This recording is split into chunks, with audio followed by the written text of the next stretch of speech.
Russia has protested to the Belgian ambassador over the seizure of Russian state assets in Belgium, a move triggered by a court ruling over the now-defunct Yukos oil firm. The ambassador was told that the asset seizure was an openly hostile act that crudely violates the recognized norms of international law. Last year a court told Russia to pay Yukos shareholders $50 billion, £32 billion, in compensation, after Yukos's breakup. A Russian state firm took over Yukos. Last July an international arbitration court in The Hague said Russian officials had manipulated the legal system to bankrupt Yukos, and jail its boss, the oligarch Mikhail Khodorkovsky. Wider seizures. France has also seized Russian state accounts in about 40 banks, along with 8 or 9 buildings, AFP news agency reports.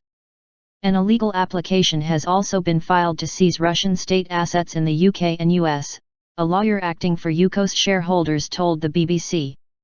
Lawyer Tim Osborne is the director of GML, a Gibraltar-registered holding company representing the shareholders. The Russian state has made no effort to pay or engage with us. All of its statements and actions suggest it has no regard for international law or the rule of law, he told the BBC. He said asset seizure was slower in the UK and US, under their common law system, than in France and Belgium. I think it'll take years to seize assets here because Russia will use tactics to delay, he said. The targeted assets are mostly bank accounts and real estate, but at some stage we'll look at state-owned companies too, he added.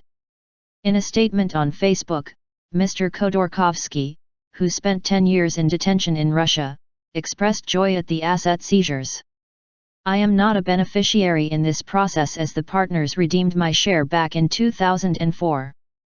But this does not prevent me from sincerely rejoicing, as a Russian citizen, at what is happening now. This is a symbolic moment for our country, he said, calling it a signal that theft will not escape punishment, no matter how all-powerful the thief was. Russian warning. A Russian Foreign Ministry statement, in Russian, said Russia demanded that Belgium reverse its asset seizure. If no such action was taken, Russia warned, it would consider appropriate reciprocal measures against the Belgian embassy and unnamed Belgian officials.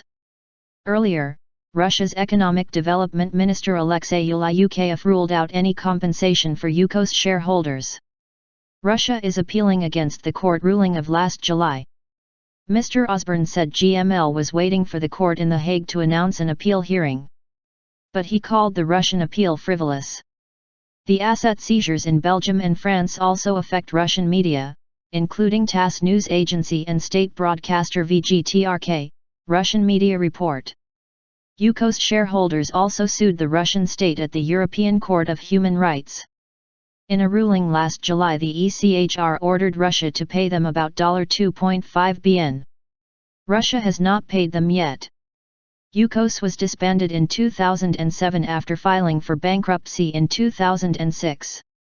Mr. Khodorkovsky, once Russia's richest man, now lives abroad. He was pardoned and released from jail in Siberia in December 2013.